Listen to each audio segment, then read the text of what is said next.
우리 성경 말씀 교독합니다. 베드로전서 3장 13절에서 17절 말씀 교독합니다. 또 너희가 열심으로 선을 행하면 누가 너희를 헤아리요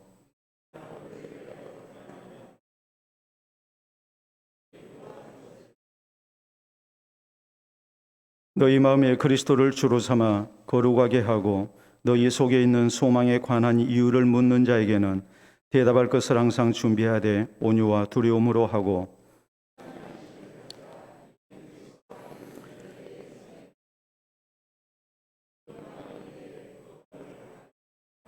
선을 행함으로 고난받는 것이 하나님의 뜻일진데 악을 행함으로 고난받는 것보다 나으니라. 아멘. 기도와 말씀 받도록 합니다. 하나님 아버지 감사합니다. 오늘 한 날의 수고 속에 우리 하나님께서 함께 하시사 우리가 세상의 수고보다 또 육신의 수고보다도 하나님의 나라 사역을 위한 수고와 또 주를 경배하는 일에 또 우리의 영혼을 위한 수고 가운데 우리가 이 날을 사용할 수 있도록 도우시니 감사합니다. 특별히 주의 말씀만이 우리를 새롭게 하며 우리를 살게 하며 또 우리를 하나님의 뜻 가운데 세우게 하실 줄을 믿고 이 시간도 허락하신 말씀을 받기를 원합니다.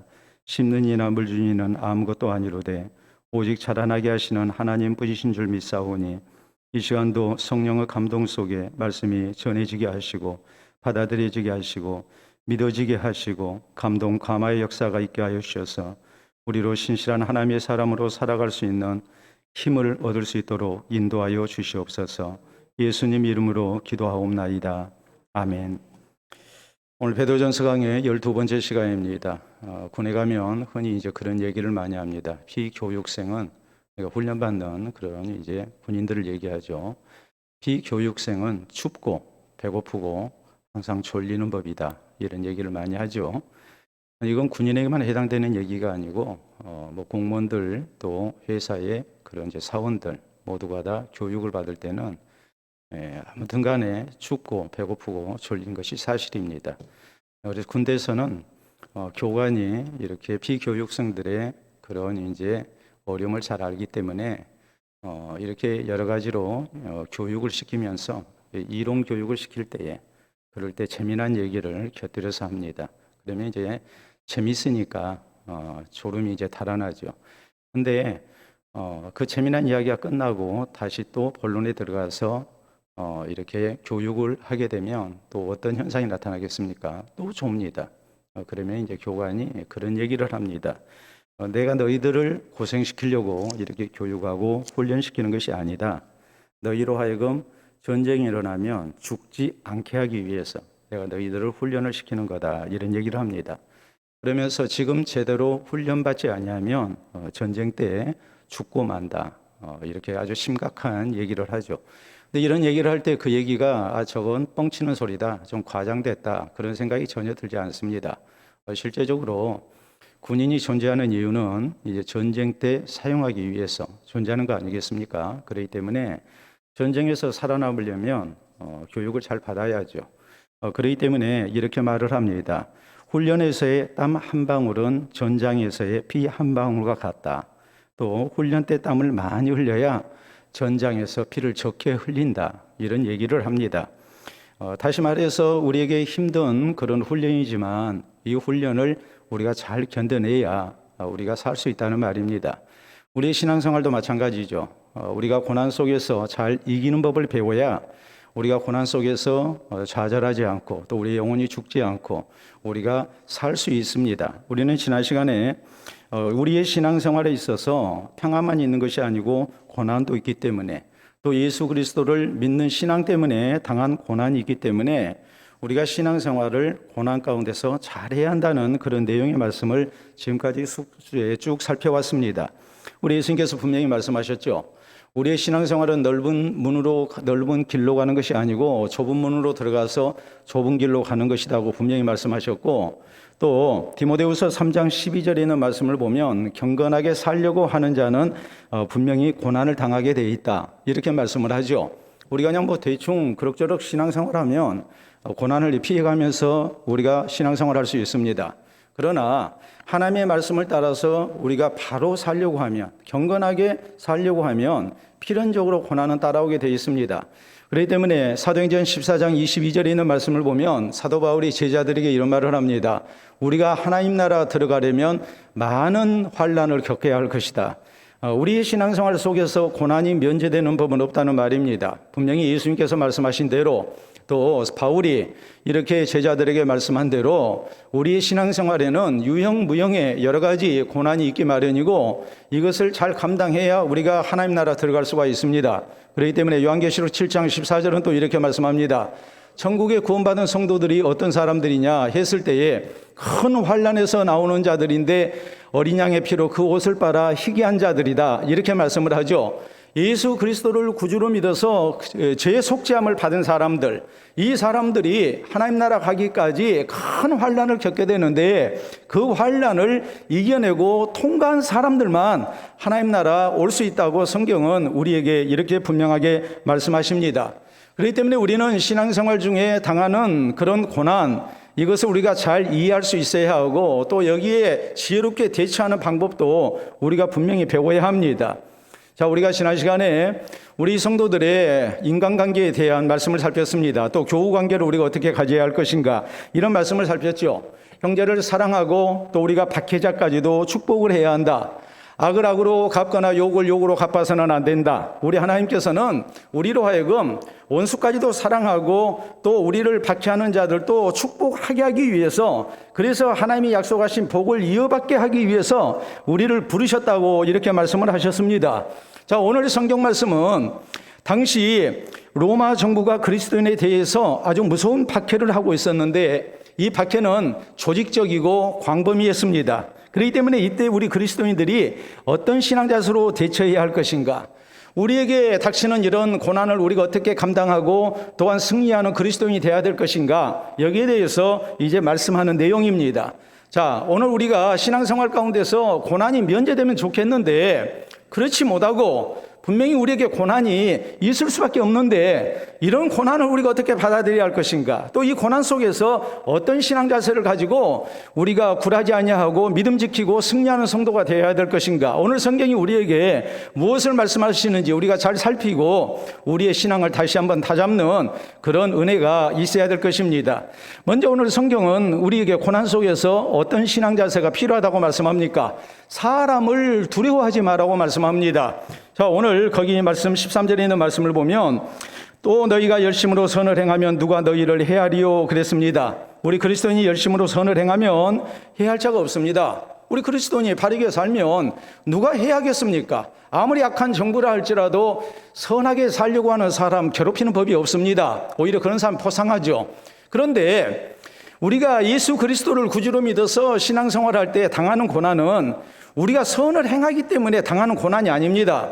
다시 말하자면은 기독교 신앙을 가졌다는 그 한 가지 이유 때문에 우리가 고난을 얼마든지 당할 수 있다는 말이에요. 그렇기 때문에 13절에서 시작된 이 말씀은 14절 15절 상반절에 이렇게 말씀합니다. 그러나 의를 위하여 고난을 받으면 복이 있는 자니 그들이 두려워하는 것을 두려워하지 말며 근심하지 말고 너희 마음에 그리스도를 주로 삼아 거룩하게 하고 오라고 이렇게 말씀합니다. 자, 의를 위해서 고난받는 사람, 이 사람은 복이 있는 자라는 말이죠. 그 이유가 뭐겠습니까? 우리 예수님께서 마태복음 5장 산상수훈에서 이미 말씀을 하셨죠. 우리가 의를 위하여 고난을 받으면 하늘의 상이 크다고 말씀을 하셨단 말이에요. 우리가 신앙 때문에 고난을 당한다면 그 사람은 예수 그리스도의 의 때문에 우리가 고난을 당하는 건데, 의를 위하여 박해받는 자가 복이 있다. 이 사람에게 하나님의 약속하신 구원이 주어지고 또 하늘에 그런 상급이 있다는 것을 분명히 우리 주님께서는 약속을 하셨단 말이에요. 그렇기 때문에 우리가 신앙 때문에 고난을 당한다면 이것은 굉장히 영광스러운 일입니다. 그러므로 우리가 뭐 해야 합니까? 우리를 박해하는 자들을 두려워하지 말고 또 우리가 근심하지 말고 대신 예수 그리스도를 주로 삼아서 거룩하게 해야 한다고 그랬어요. 우리가 잘못된 일로 인해서 우리가 선행을 행하지 아니하고 악행을 행해서 우리가 고난을 받는 것이 아니고, 우리가 하나님의 말씀을 따라서 바르게 살고 또 신앙 때문에 우리가 고난을 받는 이런 일은 우리 예수님이 인정하시는 일이고 우리에게 복되다고 하늘에 상이 있다고 우리 주님이 분명히 약속하신 일이란 말이에요.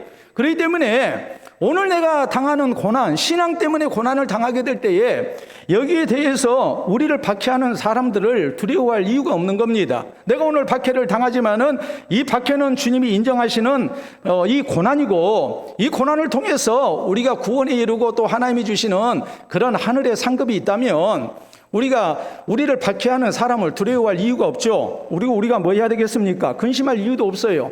대신에 예수 그리스도를 주님으로 삼아서 우리가 거룩하게 해야 한다.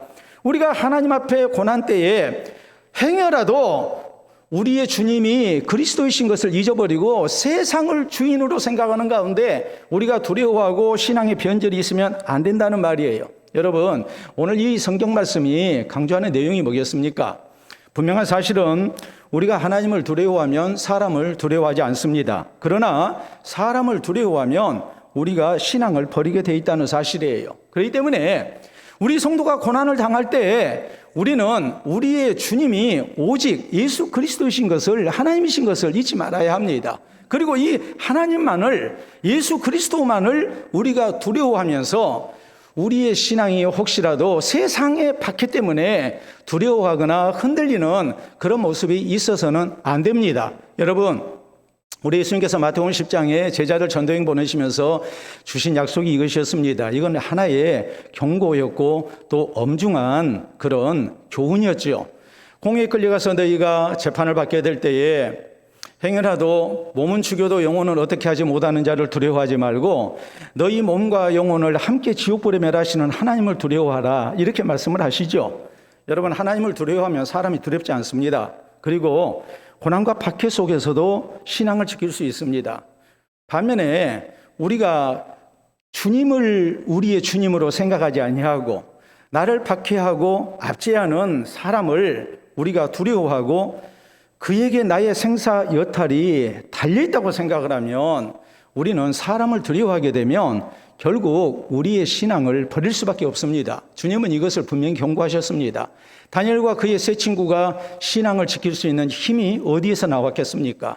다른 데서 나오지 않았습니다. 왕명보다도 그 위에 계시는 하나님을 두려워했기 때문에 그래서 신앙을 지킨 거예요. 자, 베드로와 요한이 성전 미문에 놓여 있었던 나면서부터 걷지 못한 장애인을 예수 그리스도의 이름으로 일으켜 세웁니다. 이 일 때문에 공회에 끌려가서 이제 협박을 당합니다. 도무지 예수님에 대해서 증거하지 말라는 협박을 받았을 때에 저희가 외쳤던 말은 이것이었습니다. 우리가 하나님 앞에서 너희 말 듣는 것이 하나님 말씀 듣는 것보다 옳은가 판단하라. 우리는 보고 들은 것을 말하지 아니할 수가 없다. 저희는 공회에 세상에 권세 있는 자들을 두려워한 것이 아니라 하나님을 두려워했습니다. 하나님을 주로 삼고 이 주님 앞에 그 양심을 거룩하게 하기를 힘썼습니다. 그렇기 때문에 모든 박해를 이겨낼 수 있었던 것입니다. 초대교회에 참으로 박해가 심했던 그 당시에 발견된 교회 문서 가운데 이런 내용이 나옵니다.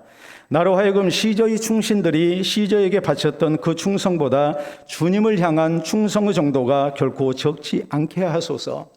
초대교회 성도들이 박해를 당하면서 이렇게 하나님 앞에, 주님 앞에 기도했던 내용입니다. 시저가 누굽니까? 시저는 로마의 황제 가이사를 얘기하죠. 자, 로마 황제, 그를 사람들은 뭐라고 불렀냐면 주라고 불렀습니다. 퀴리오스라고 불렀습니다. 그런데 우리가 예수 그리스도를 향해서 부를 때에 우리가 흔하게 쓰는 말이 뭡니까? 주님이거든요. 퀴리오스라는 말이에요. 똑같아요. 사실 초대교회 성도들이 예수님을 퀴리오스라고 불렀기 때문에 황제 숭배를 거절한다는 오해를 받고 또 많은 박해를 당하고 죽임을 당했습니다.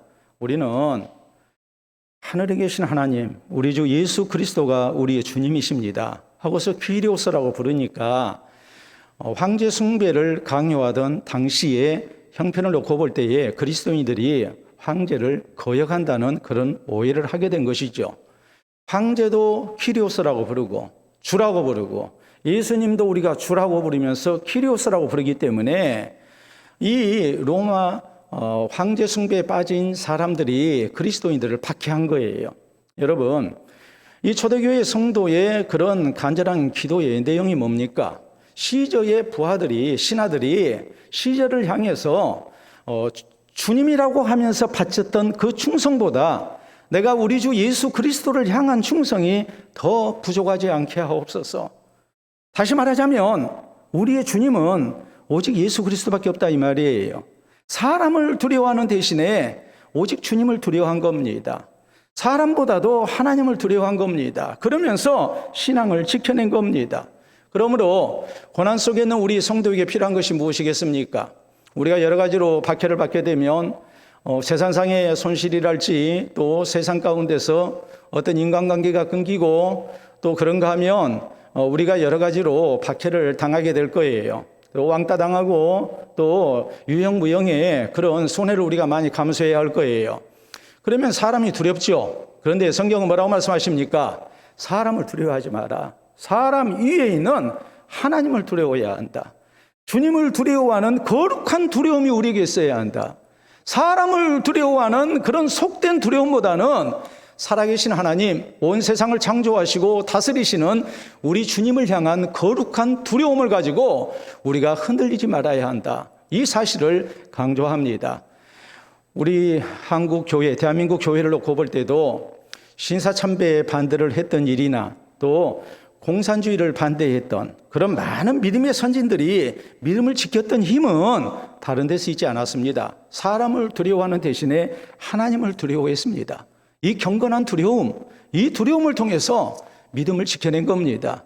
오늘 우리가 고난 때문에 많은 것을 잃는다 할지라도 우리는 세상 것을 두려워하기보다는 거룩하신 하나님을 두려워하는 이 경건한 두려움이 있어야 합니다. 그리고 우리의 신앙이 세상 가운데서 아무리 박해를 당하고 손해를 당하고 또 많은 것을 빼앗긴다 할지라도 조금 더 흔들리지 않고 믿음을 지켜나가는 그런 모습이 있기를 바랍니다. 자, 두 번째, 이 고난과 박해 속에서 우리 그리스도인이 가져야 할 신앙의 자세가 뭘까요? 그것은 하나님 나라에 대한 소망을 가지고 승리하는 모습입니다. 자, 15절 우리가 다시 봅니다. 우리 같이 읽어볼까요? 너희 마음에 그리스도를 주로 삼아 거룩하게 하고 너희 속에 있는 소망에 관한 이유를 묻는 자에게는 대답할 것을 항상 준비하되 온유와 두려움으로 하고라고 말씀합니다. 자, 여기 대답할 것이라는 말씀이 나오는데 대답한다라는 말은 법정에서 피고가 자기의 혐의와 또 범죄 사실에 대해서 진술하는 것을 얘기합니다. 자기가 자기를 변호하는 것이죠. 자, 그리스도인이 박해를 당합니다. 그럴 때의 박해자들에게 대답할 내용이 있어야 한다. 그 대답할 내용이 뭐냐 했을 때 예수 그리스도를 향한 신앙적인 소망에 대해서 우리가 항상 대답할 것을 준비하고 있어야 한다. 이렇게 말씀을 하죠. 그 말씀이 무슨 뜻이겠습니까? 무엇 때문에 신앙을 포기하지 않는지, 도대체 왜 박해를 당해도 이렇게 기뻐하고 하나님을 찬양하는지 그 이유를 분명히 알고 있어야 한다는 말이에요. 그리고 진술할 수 있어야 한다는 말이에요. 소망의 이유, 그것이 뭐겠습니까? 내가 이렇게 믿음을 지켜야 예수 그리스도를 통한 구원을 얻을 수가 있고 또 하나님께서 인정하시고 사랑하시는 사람이 되고 하나님 나라의 영생과 하늘의 상을 우리가 받을 수 있기 때문에 여기에 대한 분명한 확신을 가지고 대답할 것을 준비한 가운데 우리가 신앙생활을 해야 한다는 말이에요. 여러분 그렇잖아요. 내가 뭔가 진리에 대한 분명한 확신을 갖게 되면 흔들리지 않습니다.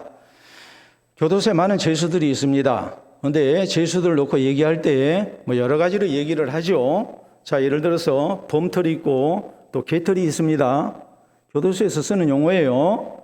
범털은 돈 많고 또 사회에서 굉장한 배경을 가지고 있는 그런 죄수를 얘기할 때, 그래서 교도관들도 함부로 못하는 그런 죄수를 얘기할 때 그런 죄수를 범털이라고 얘기합니다. 호랑이 털이라는 말이에요.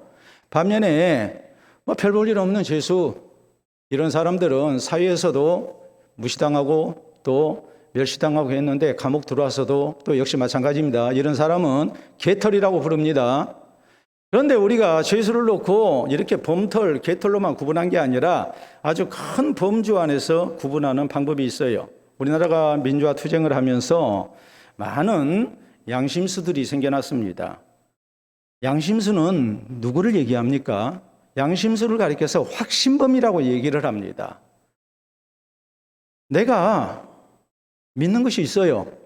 그것은 내가 감옥에 들어온다 할지라도 절대로 내 확신은 변치 않아요. 이런 사람을 양심수라고 얘기를 하고 확신범이라고 얘기를 해요. 내가 가지고 있는 확신이 있단 말이에요. 이렇게 볼 때 우리 그리스도인은 신앙 때문에 박해를 받는다면 어떤 입장에 있는 사람인가 했을 때에 왜 고난 속에서 박해 속에서 신앙을 지키고 있는지, 포기하지 않는지. 보통 사람 같으면 이렇게 박해를 하면 타협할 것 같고 신앙을 버릴 것 같은데 끝까지 신앙을 지키는 그 이유가 무엇인지 거기에 대한 분명한 대답할 것을 가지고 있는 사람은 확신범이라는 말이에요. 자기 확신이 있어요. 그 확신이 뭐냐 했을 때에 내가 예수 그리스도를 포기하지 아니하고 버리지 아니하고 끝까지 신앙을 지켜야만이 끝까지 견디는 자가 구원을 받는다는 이 주님의 약속을 믿고 우리가 믿음을 지키는 사람, 그리고 이렇게 신앙을 지키는 사람에게 주께서 약속하신 하늘의 아름다운 상급이 있고 영광이 있다는 것을 굳게 믿는 사람, 이 사람이 신앙적으로 확신범입니다. 양심수입니다. 이 신앙의 자세가 우리에게 있어야 한다는 말이에요. 내가 왜 신앙을 지켜야 하는지, 왜 고난 속에서도 타협하지 말아야 하는지, 내가 왜 목숨을 잃는 한이 있다 할지라도 내가 그리스도를 향한 믿음을 끝까지 지켜야 하는지 거기에 대해서 대답할 말이 없다면 이런 사람이 어떻게 신앙을 지키겠습니까? 처음에는 군중심리에 의해서 신앙을 지킨다고 하겠죠. 나도 모르게 그냥 감옥에도 가겠죠. 그렇지만은 좀 지나고 나면 결국에는 다 무너지지 않겠습니까? 내게 신앙적 확신이 없는데, 나를 박해하는 자를 향해서 대답할 말이 없는데, 거기에 대해서 대답할 것이 없는데 그런 사람이 어떻게 신앙을 지키겠어요? 그렇기 때문에 오늘 성경을 우리에게 말씀합니다. 박해하는 자들에게 왜 내가 신앙을 지켜야 하는지, 왜 내가 박해 속에서도 신앙을 포기하지 않는지 거기에 대한 대답을 항상 준비하고 있으라. 그런데 어떻게 준비하라고 그랬습니까? 온유한 마음 가운데 온유함으로 대답할 것을 준비해라. 자, 온유함으로 준비하라는 이 말씀은 무슨 뜻일까요? 박해하는 자를 향해서 이렇게 같이 욕하고 거칠게 항가하는 그런 모습이 아니라는 말이에요. 좀 더 흔들림이 없이 내 신앙에 대한 확신 속에서 평안한 대답을 할 수 있어야 한다는 말이에요. 또 두려움을 가지고 있어야 한다고 그랬어요. 두려움으로 해라는 이 말의 의미는 하나님을 향한 경건한 두려움을 말하는 겁니다. 오늘 우리의 신앙이 박해하는 사람 앞에 우리가 바람 앞에 등불처럼 그렇게 어려운 지경에 놓여 있다 할지라도 왜 내가 이 신앙을 끝까지 지켜야 하는지 거기에 대한 분명한 확신, 이것이 우리에게 있어야 하는데 여기에 대해서 온유한 대답을 할 수 있어야 하고 또 살아계신 하나님을 향한 경건한 두려움 속에서 우리가 흔들리지 않는 신앙의 자세, 이것이 필요하다고 말씀합니다. 16절은 또 뭐라고 말씀하나요?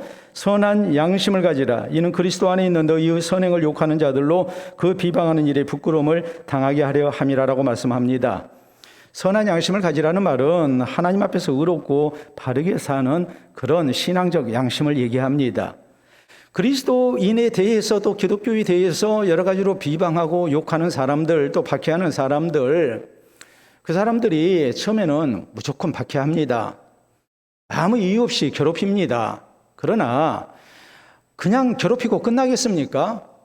자기들도 왜 이렇게 기독교가 박해를 받아야 하는지, 왜 우리가 기독교를 박해하고 그리스도인들을 박해하는지 거기에 대한 스스로 정당성을 찾아야 하잖아요. 그 정당성을 어디서 찾겠습니까? 우리 그리스도인이 혹시라도 잘못된 모습으로 살면, 불신자들보다도 더 못한 평균 이하로 살면 거기에 대해서 비방을 하겠죠. 이러니까 기독교는 안 된다고, 이러니까 그리스도인들은 가만 놔두면 안 된다고 그렇게 하겠죠. 그러니까 뭐 해야 합니까? 우리는 선한 양심을 가지고 선행을 힘쓰는 가운데 비방할 거리를 줘서는 안 된다는 말이에요. 대신에 왜 저 사람들은 저렇게 끝까지 신앙을 포기하지 않는 것일까? 우리 같으면 이 박해 속에서 그냥 적당히 그냥 포기할 것 같은데, 타협할 것 같은데 왜 저럴까? 저렇게 의롭고 바르게 사는 사람들이 왜 신앙을 저렇게 끝까지 지키려고 하는 것일까? 기독교에 과연 뭐가 있을까? 이런 생각을 갖도록 해야 한다는 말이죠. 그럴 때 그리스도인에 대한, 기독교에 대한 비방을 저희가 했던 일에 대해서 스스로 부끄러움을 갖게 된다는 말이에요. 결국 오늘 이 말씀이 우리 그리스도인들에게 고난 때 가져야 할 신앙의 자세에 대해서 뭐라고 교훈합니까? 그것은 하나님 나라에 대한 분명한 소망을 가지고 있으라는 말이에요. 확신을 가지고 우리가 신앙생활을 해야 한다는 말이에요. 여러분, 확신이 있는 사람과 없는 사람은 큰 차이가 있다고 했습니다. 이스라엘 백성들이 애굽에서 나왔습니다. 하나님께서 저희에게 젖과 꿀이 흐르는 가나안 땅을 약속하셨습니다. 그런데 여러분 생각해 보세요. 저희가 분명히 살아계신 하나님과 또 하나님의 선하심에 대한, 또 하나님의 사랑에 대한 확신이 있었다면 힘들어도 광야 생활 잘 견뎌냈을 거예요. 또 가나안 땅에 대한 분명한 확신과 소망이 있었다면 힘들어도 견뎌냈을 거예요. 확신이 없잖아요. 하나님이 우리 가운데 거하시는지, 하나님이 정말 우리를 사랑하시는지, 하나님이 정말 우리가 믿고 따를 만한지, 정말 가나안 땅을 우리가 가는 것인지, 그 확신이 없다 보니까 이제는 흔들리죠. 조그만 어려움을 당하면 하나님 우리 가운데 계시냐 안 계시냐, 하나님이 정말 우리를 사랑하시는 거냐, 우리를 죽이려고 하는 거 아니냐, 우리가 이 광야에서 다 죽는 거 아니냐, 가나안 땅, 젖과 꿀이 흐르는 가나안 땅이라고 그러는데 과연 있기는 하는 거냐, 이래서 흔들리고 마는 것 아니겠습니까? 우리의 신앙에 대한 분명한 확신이 없으면 그런 모습이 된단 말이에요.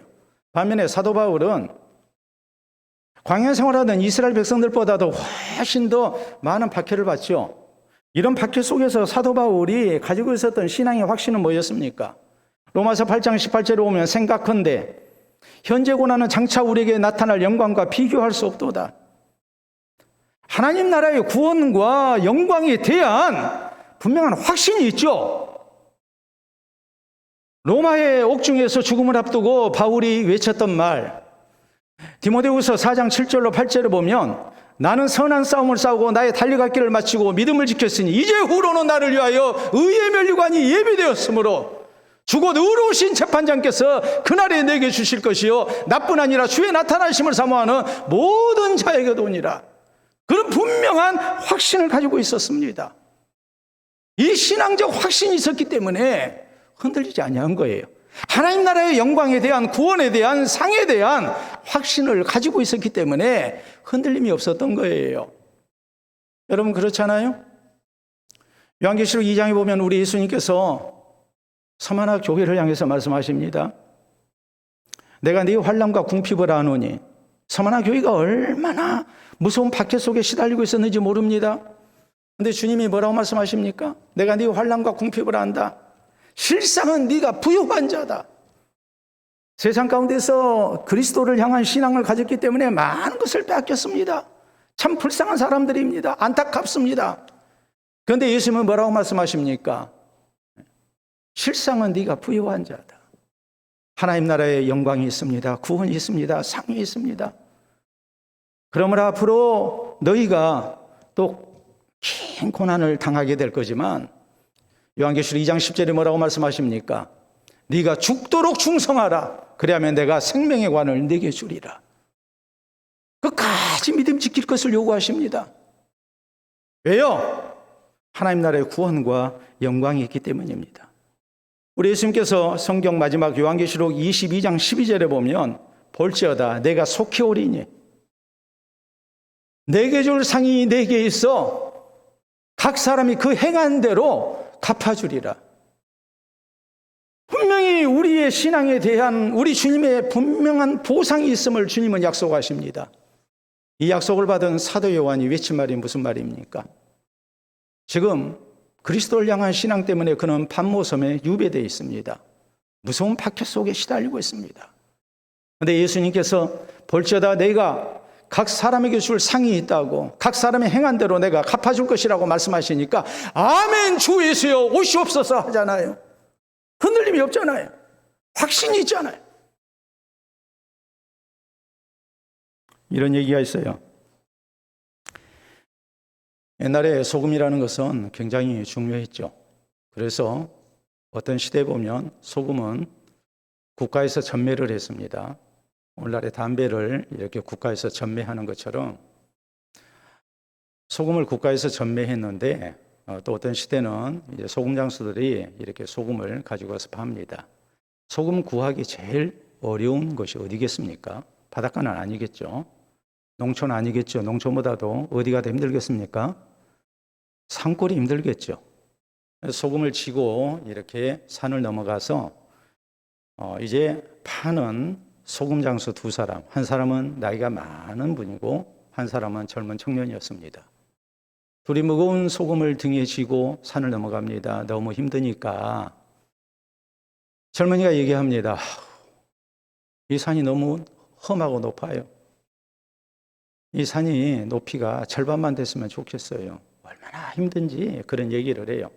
그러니까 그러면서 하는 얘기가 어르신은 힘들지 않아요? 그랬어요. 그러니까 이 어르신이 하는 얘기가 나는 이 산이 지금보다 3배 더 높으면 좋겠다. 어르신 무슨 얘기를 그리 하세요? 지금도 힘들어 죽겠는데. 그랬더니 이런 얘기를 합니다. 이 산이 더 험하고 높아야 우리가 소금을 가지고 가면 더 비싼 값을 받지 않겠느냐. 여러분, 이 얘기가 무엇을 의미합니까? 확신이 있잖아요. 소금 장사로서 확신이 있잖아요. 소금 구하기 힘든 그 지역에 가면 그 소금의 가치가 훨씬 더 높아간다는 것을 알잖아요. 오늘 내가 고생한 것이 헛되지 않는다는 것을 알잖아요. 내가 고생하면 할수록 거기에 대한 보상이 대가가 주어진다는 것을 알잖아요. 여러분, 성경은 히브리서 6장에 우리에게 말씀합니다. 믿음이 없이는 하나님을 기쁘시게 하지 못하나니 하나님께 나아가는 자는 반드시 그가 계신 것과 그가 자기를 찾는 자들에게 상 주시는 이심을 믿어야 할지니라. 우리의 신앙적 행위가 결코 헛되지 않으면 우리는 믿어야 합니다.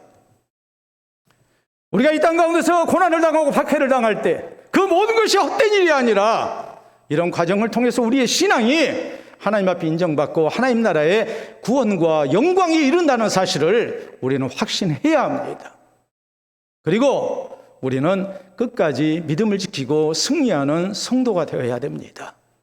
오늘 우리가 왜 신앙생활을 해야 하는지, 우리의 신앙생활의 결국이 무엇인지 여기에 대한 분명한 확신, 대답할 말을 가지고 우리가 신앙을 지켜나가는 그런 아름다운 모습이 우리 모두에게 있기를 바랍니다. 세 번째로, 고난당한 성도가 가져야 할 신앙의 자세, 그것을 감사라고 말씀을 하고 있어요. 감사. 자, 우리 17절 마지막 말씀 우리 같이 읽도록 합니다. 크게 읽을까요? 선을 행함으로 고난받는 것이 하나님의 뜻일진데 악을 행함으로 고난받는 것보다 나으니라. 아멘. 우리가 선을 행함으로 고난받는 것, 이건 하나님의 뜻이다, 하나님의 섭리가 있는 일이다라고 말씀하죠. 악을 행함으로 고난받는 것보다 낫다고 말씀을 해요. 여러분, 모든 고난이 똑같은 고난이 아니에요. 악을 행해서 거기에 대한 벌을 당하는 고난과 선을 행하다가 받는 고난은 절대 같이 취급돼서는 안 되죠. 그렇잖아요. 감옥에서도 아까도 얘기했지만 못된 일 하다가 감옥에 들어오고 하면 잡범이라고 그러거든요. 반면에 자기의 어떤 사상, 거기에 대한 확신을 가지고 감옥에 들어온 사람, 양심수라고 얘기하죠. 확신범이라고 얘기하죠. 교도관들도 달리 대합니다. 잡범을 대하는 것과 양심수를 대하는 것은 달라요. 양심수는 어떤 경우 존경합니다. 안중근 의사가 이토 히로부미를 이렇게 저격하고, 그리고 감옥 생활을 할 때에 리순 감옥에 있을 때 우리가 잘 알다시피 일본 교도관이 안중근 의사를 존경하고 흠모한 그런 일은 유명하죠. 이건 확신범이거든요. 양심수거든요. 내가 악을 행해서 거기에 대한 응분의 대가를 받는 것, 벌을 당하는 것, 고난을 받는 것, 그것은 부끄러운 일입니다. 그러나 우리가 선을 행하다가 신앙 때문에 우리가 고난을 당한다면 그건 절대 부끄러운 일이 아니죠. 그러므로 우리가 믿음을 지키다가 박해를 당하고 고난을 당하게 될 때 우리가 가져야 할 신앙의 자세는 뭐겠습니까? 내가 악을 행하고 고난을 받는 것이 아닌 것이 얼마나 감사한 일이냐 이 말이에요. 또 생각해 보세요. 박해자가 안 된 것, 이것도 감사한 일이죠. 박해를 받는 사람과 박해하는 사람 가운데 누가 더 나은 사람입니까? 세상적으로 볼 때는 박해하는 사람이 더 낫겠죠. 그러나 하나님이 보실 때는 박해받는 사람이 낫죠. 우리가 그리스도인된 입장에서 신앙의 문제로 다른 사람을 박해하는 입장에 서는 것이 낫겠습니까? 차라리 내가 박해를 받는 것이 낫겠습니까? 박해받는 게 낫죠. 또 생각을 해보세요. 오늘 내가 박해를 당한데 선을 행하다가 내가 박해를 당합니다. 고난을 당했습니다. 이것이 하나님의 뜻일진데 그랬거든요. 하나님의 뜻이라는 말은 하나님의 섭리라는 말이에요. 내가 신앙생활 하다가 왜 이렇게 고난을 당해야 하는지, 박해를 받아야 하는지 내가 그 모든 것을 다 알 수 있는 건 아니에요. 그러나 분명히 아는 건 있어요. 그게 뭐냐면 여기에도 하나님의 뜻이 있다. 하나님의 섭리가 있다. 그걸 믿는 거예요. 그러면 우리가 무슨 생각이 들겠습니까? 내가 오늘 당한 고난이 예먼 고난이 아니고 하나님께서 선하신 뜻 가운데 내게 허락하신 고난이기 때문에 내가 이 고난을 잘 이겨내면 여기에 하나님께서 합력해서 선을 이루시는 결과가 분명히 있을 것이다. 이렇게 생각을 하고 고난 속에서도 우리가 감사할 수가 있는 것이죠. 내가 지금 고난을 당하는데, 신앙을 지키다가 고난을 당하는데 내가 선을 행했는데 왜 고난을 당하느냐? 내가 악을 행하지 아니했는데 왜 고난을 당하느냐? 내가 잘못한 일 없는데, 죄 지은 일 없는데 왜 고난을 당하느냐? 이거 너무 억울하다 하면서 박해자를 원망하고 하나님을 원망한다면 그 사람이 신앙을 지켜낼 수 있겠습니까? 분명한 사실은 이렇습니다. 신앙생활 중 우리가 선을 행하다 고난을 당하게 될 때에 불평하고 원망을 한다면 그 사람은 절대 인내할 수 없습니다. 승리하지 못합니다. 처음에는 사람을 원망하겠죠. 좀 지나고 나면 하나님 원망하겠죠. 그리고 결국에는 하나님이 내 뜻대로 나를 인도하시지 않는다 생각하고 내게 너무나도 많은 것을 희생을 요구하신다 생각하고 이런 하나님 믿을 필요가 없다 생각하고 신앙을 버리게 되겠죠.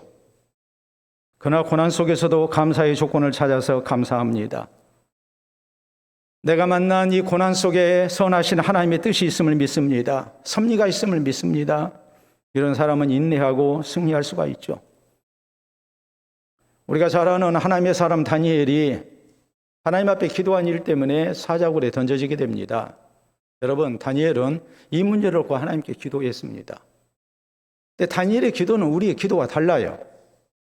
우리의 본이 되는 기도예요. 다니엘은 뭐라고 그랬습니까? 그의 하나님께 감사했다. 하나님께 감사하는 기도를 드렸어요. 다니엘이 거기서 무슨 감사를 했을까요? 하나님, 오늘까지 나를 지켜주신 것을 감사합니다. 내가 신앙을 지키다가 죽게 된 것을 감사합니다. 내가 이 위협 앞에 하나님을 향한 신앙을 포기하지 않고 지켜나갈 수 있게 된 것을 감사합니다. 하나님, 지금은 왜 이런 고난을 당해야 하는지 모르지만 분명히 하나님께서는 선하신 뜻 가운데 이 모든 일을 주장하실 줄을 믿습니다 하면서 하나님께 감사하는 것이죠. 우리가 또 그렇습니다. 사도행전 5장 41절에 보면 사도들이 예수 그리스도를 증거하다가 공에 끌려가서 매질을 당하고 협박을 당합니다. 그리고 석방될 때에 사도들의 자세는 이것이었습니다. 예수님의 이름을 위하여 능욕받는 자로 합당히 여기심 받은 것을 기뻐하며 공회를 떠났다. 얼마 전만 하더라도 예수님 십자가에 죽으시기 위해서 원수들에게 잡히실 때에 다 도망갔어요.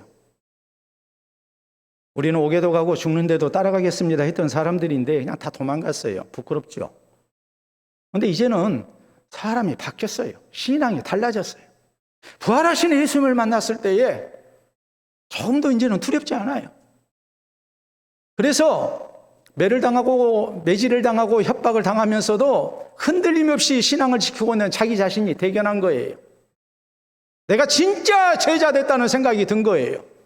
그러니까 감사하죠. 빌립보서 1장 28절에 보면 사도 바울은 우리 성도가 신앙 때문에 당하는 고난, 박해는 구원의 증거가 된다고 했습니다. 얼마나 영광스러운 일입니까? 그러니까 신앙 때문에 우리가 고난을 당한다면, 박해를 당한다면 이것은 원망할 일이 아니라 감사할 일이라는 말이에요. 영광스러운 일이라는 말이에요. 1700년대 후반부터 1800년대 초반까지 영국 교회를 위해서 귀하게 쓰임받은 목사님이 계십니다. 바로 매튜 헨리 목사님이십니다. 이분의 유명한 일화죠. 한 번은 강도를 만나서 시계와 돈 등 가진 것을 다 빼앗겼어요. 또 폭행을 당했어요. 그래서 피투성이가 됐어요. 다 빼앗기고 강도당해가지고 다 빼앗기고 매질당하고 폭행당해가지고 피투성이가 돼서 집에 들어왔어요. 가족들이 얼마나 놀랐겠습니까? 여러분 같으면 그런 상황 되면 어떻게 하실 것 같아요? 매튜 헨리 목사님은 가족들을 모아놓고 하나님께 감사 기도를 드립니다. 그 감사 기도는 크게 세 가지였습니다. 하나님, 내가 오늘 강도를 만나서 이렇게 폭행을 당하고 했지만 생명만은 살아 돌아와서 가족을 만나게 돼서 하나님 감사합니다. 두 번째 기도 제목은, 감사의 내용은, 내가 만약 예수님을 믿지 아니했다면 나도 나를 때린 강도들과 똑같은 사람이 됐을 것입니다. 그런데 나를 예수님 구주로 믿게 하시고 또 목사가 되게 해주셔서 감사합니다. 세 번째는, 하나님, 내가 모든 것을 잃었지만 영원한 천국은 빼앗기지 아니하고 영원히 소유하는 구원의 백성 되게 해주신 것을 감사합니다. 그리고 마지막으로 목사님은 강도들을 위해서 기도하셨습니다. 우리가 알아야 합니다. 고난당할 때 불평하고 원망하면 우린 신앙 못 지킵니다. 그 속에서도 우리는 감사할 조건을 찾아야 합니다. 그리고 감사해야 합니다. 그래서 신앙을 지키고 승리하는 우리 모두가 될 수 있기를 바랍니다. 신앙경언에 이런 말이 있습니다. 하나님은 고난의 전쟁터에서 가장 훌륭한 군사를 얻으신다라는 말입니다.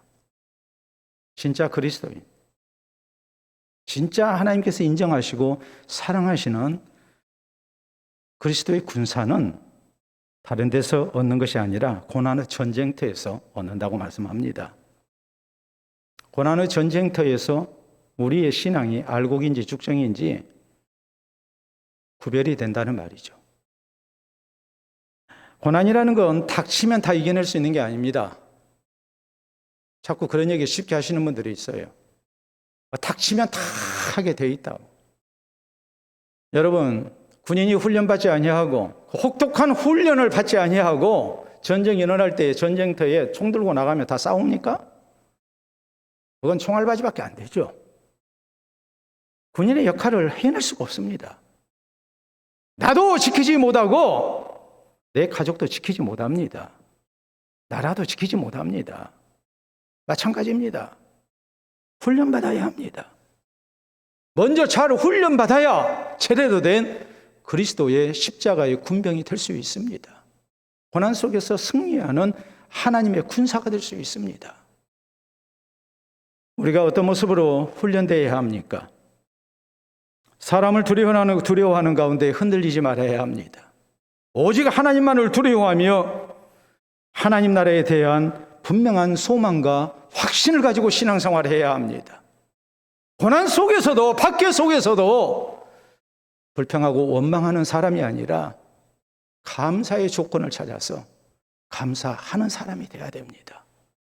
그래서 고난을 만날 때 능히 감당하고 또 신앙을 지키는 가운데 하나님 나라의 구원과 상과 영광을 얻기에 부족함이 없는 우리 모두가 될 수 있기를 바랍니다. 우리 함께 기도합니다.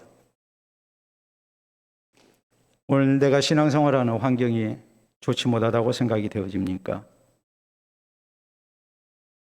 그래서 신앙을 버리고 적당하게 타협하면서 신앙생활하는 것이 좋겠다는 유혹은 받지 않습니까? 우리의 신앙이 이 땅 가운데서 고난을 당한다 할지라도 잘 감당하고 이겨내면 하나님 나라의 구원과 영광이 있음을 우리는 믿어야 합니다. 살아계신 하나님 경외하는 가운데 끝까지 신앙 지키는 사람, 어렵고 힘들지만 더 어려운 형편을 생각하면서 감사할 줄 아는 그 모습도 우리에게 또한 있어야 합니다. 고난 속에서도 끝까지 아름다운 모습으로 신앙 지키고 승리하는 성도 되겠노라고 우리 다짐합시다. 기도합니다.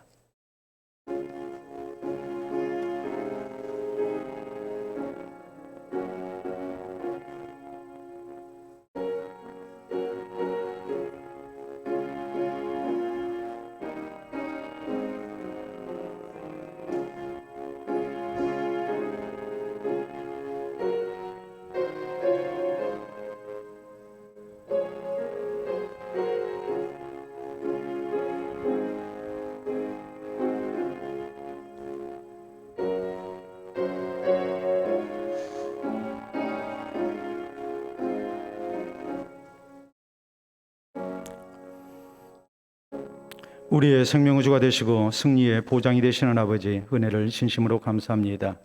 예수 그리스도를 구주로 믿어 죄와 사망 가운데 승리하는 그리스도인들 되게 하시고 하나님 나라의 영원한 구원과 영광을 향하여 나아갈 수 있도록 우리를 인도해 주심을 진심으로 감사합니다. 이 땅 가운데 살면서 우리의 신앙을 지키는 일이 결코 쉽지 아니하다 할지라도 오늘 주신 말씀을 통하여 우리의 신앙을 다잡고 우리가 더욱더 굳건한 모습으로 승리하는 그리스도인들이 되기를 원합니다. 힘들고 어려울 때 또한 세상의 고난과 박해 속에서 살아계신 하나님만을 두려워하며 하나님 나라의 영원한 구원과 상급을 확신하면서 우리가 끝까지 믿음 지켜나가는 성도가 되게 하여 주시옵소서. 살아계신 우리 주님을 향한 아름다운 믿음의 모습들, 이것이 하나님 앞에 얼마나 귀하고 복된 일인가를 생각하며 우리가 또한 감사하는 아름다운 신앙의 사람이 되게 하여 주시옵소서. 그래서 오늘 당한 고난도 또 내일 우리에게 있게 될 더 무서운 고난도 우리가 얼마든지 감당하게 하시고 끝까지 인내하며 또한 승리하는 그리스도인 되게 하여 주셔서 하나님 나라의 구원과 영광 가운데 우리 주님과 더불어 찬양과 경배 속에 영원한 즐거움을 누리는 우리 모든 성도들 되게 해 주시옵소서. 고난 속에서 어찌하든지 신앙을 지키며 살고자 애쓰는 성도들 하나님 아시오니 저희를 위로해 주시고 주의 강한 팔로 붙들어 주시고 또한 피할 길도 주시고 감당할 수 있는 힘도 허락하여 주셔서 고난 속에서 살아계신 하나님을 체험하게 하시고 또한 승리의 기쁨 속에 주께 영광을 돌려드리는 저희의 입술들이 되게 하여 주시옵소서.